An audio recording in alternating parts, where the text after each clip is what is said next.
Hello दोस्तों। तो काफ़ी टाइम से घर बहुत गंदा हो रहा है और जैसे आप जानते हैं दिवाली आ रही है, तो दिवाली से पहले हम सब सफाई करते हैं, सारी चीज़ें साफ़ करते हैं कि तो सफाई सबके यहाँ ऑब्वियसली सबके यहाँ आप लोगों के यहाँ भी चालू हो गई होगी। तो मैंने भी सफाई शुरू कर दी है। उसके लिए हमने वैक्यूम क्लीनर भी मंगवाया है। तो आज मैं सोच रही हूँ कि क्यों ना उस वैक्यूम क्लीनर को ट्राई करें पंखे साफ़ करने के लिए, जिससे मुझे भी आइडिया हो कि पंखे वैक्यूम क्लीनर से कितने अच्छे से साफ़ हो सकते हैं। और हाथ से अगर उसे साफ़ करते हैं, जो कि मोस्टली ज़्यादातर लोग वैसे ही करते हैं कि उसे पूरे हाथ से साफ़ करते हैं, तो उससे ज़्यादा अच्छे से होते हैं या फिर वैक्यूम क्लीनर से। तो चलिए देखते हैं। अभी मैं वैक्यूम क्लीनर का यूज़ करके पंखा कितना गंदा हो रहा है वो भी मैं आपको दिखाऊंगी, और वैक्यूम क्लीनर के बाद वो कितना अच्छा साफ़ होता है वो भी मैं आपको दिखाऊंगी। ओके, तो चलिए स्टार्ट करते हैं। जैसे आप देख सकते हैं इसमें कितना धूल जमा हुआ है, एजेस पे कितना काला काला है सब। दोस्तों, हम अगारो का ये वैक्यूम क्लीनर है जो हम आज यूज़ करने वाले हैं। ये हमने अमेज़ोन से मंगवाया, right? Wet and dry vacuum cleaner. Wet and dry vacuum cleaner. मेरे हस्बैंड ने इसे मंगवाया था। और कितने का आया है ये हमें पड़ा था 5800 का, लेकिन if you will buy in Diwali and Dussehra तो फेस्टिवल डिस्काउंट्स में आपको 5200 रुपये तक का बढ़ जाएगा। अच्छा। अमेजोन और फ्लिपकार्ट। और उसके बाद अगर आप आपके पास SBI कार्ड्स हैं या HDFC का क्रेडिट कार्ड है तो वो 10% और डिस्काउंट, तो 4600 तक भी आपको पड़ सकता है। तो आपको मोटा मोटा 1000 रुपीज़ का उसके ऊपर से डिस्काउंट पड़ जाएगा।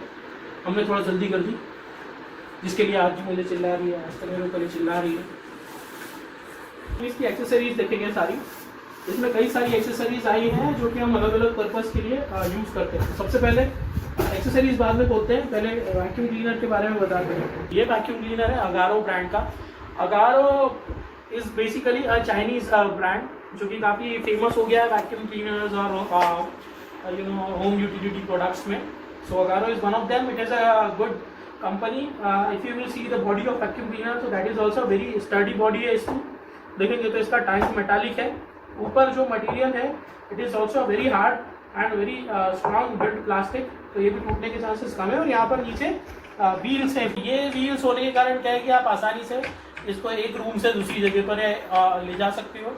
कारपेट्स पर भी ये व्हील्स बड़ी आसानी से जा सकते हैं, तो ये एक अच्छा एडवांटेज है इसका। वैसे दूसरे वैक्यूम क्लीनर्स में भी व्हील्स आते हैं, लेकिन कुछ एक वैक्यूम क्लीनर जैसे यूरिका फोर्ब्स वगैरह में मैंने देखा तो उसमें व्हील्स उतने अच्छे हैं नहीं स्टडी। इसमें व्हील्स भी काफ़ी स्टडी है। ओके, तो इसमें यहाँ पर अगर आप देखेंगे तो एक स्विच गार्ड भी लगा हुआ है स्विच के ऊपर, क्योंकि एक इलेक्ट्रिकल पार्ट है। वैक्यूम क्लीनर मतलब आप गंदी सरफेसेस पे यूज़ कर सकते हैं, आप पानी में यूज़ कर सकते हैं। तो स्विच गार्ड होने का ये एडवांटेज है कि इसके अंदर पानी वानी जाएगा नहीं और ये परमानेंटली फिक्स है, इसको निकलता नहीं। और आप भी इसे अगर लेकर आते तो निकालिएगा मत। और एक यहाँ पर वैक्यूम सक्शन यूनिट है, एक ब्लोअर है।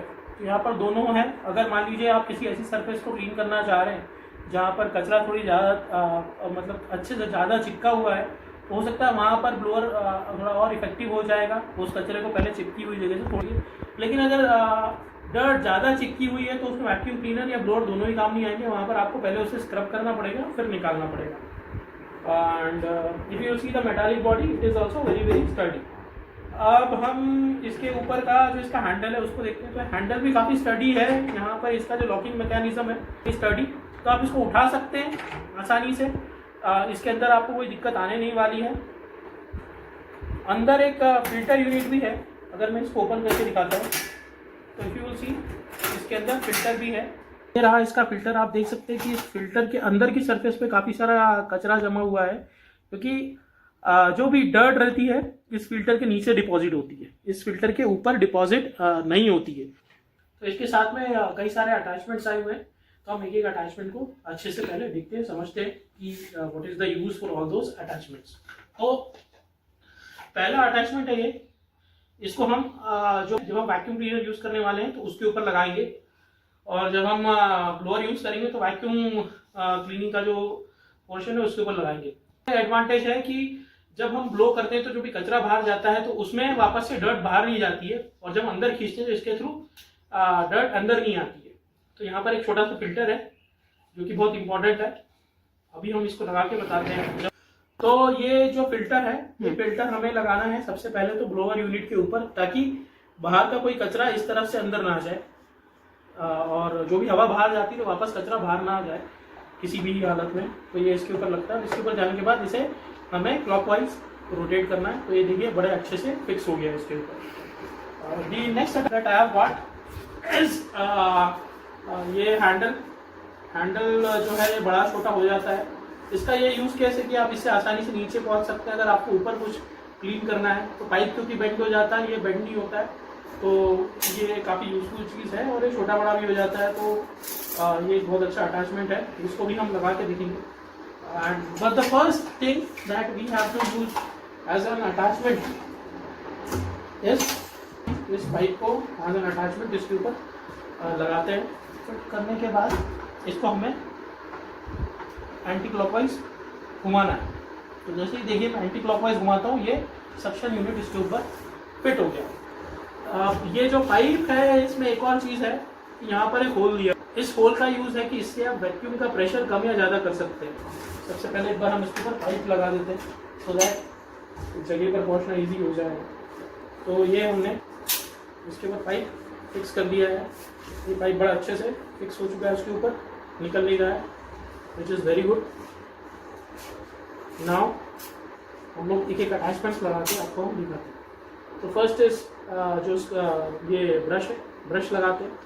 ब्रश लगाते ही मैं कुछ इस तरीके से स्क्रब करके और वैक्यूम साथ में कर सकता हूँ, जिसकी वजह से अगर कुछ मुझे जो डस्ट है उसको वहाँ से हटाना है और स्क्रब करना है तो दोनों चीज़ें साथ में हो जाए।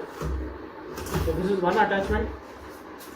दूसरा, अगर मेरे को प्रेशर थोड़ा ज़्यादा चाहिए तो मैं ये वाला जो आगे के डायमीटर से ये साइज़ है और ज़्यादा छोटा हो जाता है। इससे क्या होता है, प्रेशर और ज़्यादा बढ़ जाता है। क्योंकि आपको याद होगा हम लोग बचपन में पढ़ा करते थे, एक फॉर्मूला 11th-12th में आपने पढ़ा रहेगा, PV = nRT। तो यहाँ पर volume of the air sucked is same, लेकिन अगर वॉल्यूम हमारा सेम है और हमारा जो साइज़ है, जो आगे का पोर्शन एरिया ये छोटा हो जाता है, तो इसके कारण प्रेशर उतना ही टाइम्स बढ़ जाता है। तो जब हम ये लगाते हैं तो ज़्यादा प्रेशर से सक करता है और ऑब्जेक्ट्स ज़्यादा अच्छे से सक इन होते हैं। This unit, third is this unit. तो ये एक तरीके का वाइपर है जो हम ज़मीन की या कारपेट की सफाई करते हैं, ये बेसिकली उसके लिए है। आप ऐसे अटैच करके इसके ऊपर इस तरीके से हम लोग क्लीनिंग एक्टिविटीज़ ऑपरेट कर सकते हैं। तो this is also very very good. और देखिए घूमता भी है आगे जाके, तो इस तरीके से ही सेकंड हो जाए। इसके बाद जो है ये एक यूनिट है, जब हम वेट एरियाज़ को क्लीन करके करते हैं तो उसमें ये यूनिट का यूज़ करते हैं। इससे ये होता है कि इसमें जो इनलेट है उसके साइज़ काफ़ी छोटे हैं, इसके कारण पानी को थोड़ा सा ज़्यादा प्रेशर चाहिए होता है सक्डिंग होने के लिए। तो इस तरीके का अटैचमेंट यहाँ पर एक आया हुआ है। तो अभी हम लोग हमारे फैन पे एक बार ट्राई करते हैं। तो हमने एक अटैचमेंट इसके ऊपर फिट किया है। Let us see how this operates.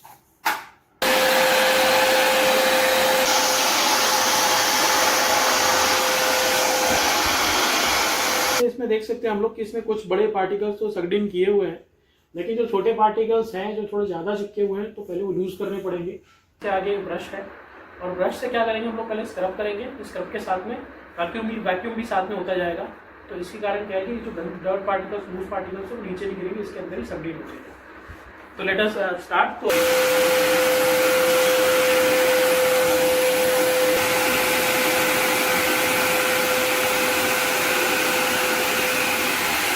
तो इसमें जो इश्यूज आए वो बताता हूँ मैं एक एक करके। तो इसमें सबसे बड़ा इशू ये कि एक तो फैन घूमता है, जब हम बिना पकड़े हुए बिना कंट्रोल किए उसे हम लोग उस पर क्लीनिंग करते हैं। दूसरा इशू ये है कि ये जो हमारा सक्शन का पाइप है, तो होता क्या है कि जो पार्टिकल्स हैं फैन पे वो काफ़ी ज़ोर से चिपके हुए हैं उस पर और वो सक्ड इन नहीं होते।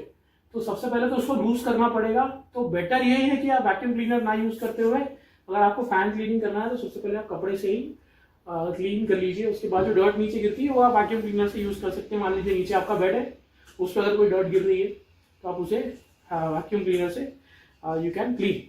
दोस्तों ये फाइनल रिजल्ट है, मैं आपको थोड़ा और क्लोज करके दिखा देती हूँ। आप जैसे देख सकते हैं कि उसकी धूल जो है वो निकल गई है, पर हाँ पूरी तरह क्लीन नहीं हुआ है वो।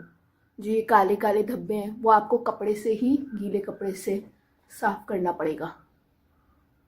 तो बेसिकली इसे अगर आप पंखे के लिए सोच रहे हैं कि पंखा ये सब चीज़ें साफ हो जाएंगी, तो वो नहीं हो पाएगा। दोस्तों जैसे आप देख सकते हैं ये रिजल्ट है गीले कपड़े से साफ करने के बाद। तो आपने दोनों रिजल्ट देख लिए। वैक्यूम क्लीनर से उसका डस्ट जो रहता है, जो बड़े बड़े डस्ट होते हैं वो निकल जाते हैं, बट अगर आप कपड़े से साफ करेंगे तो पूरा प्रॉपर साफ होगा। आज के लिए इतना ही। Thank you very much.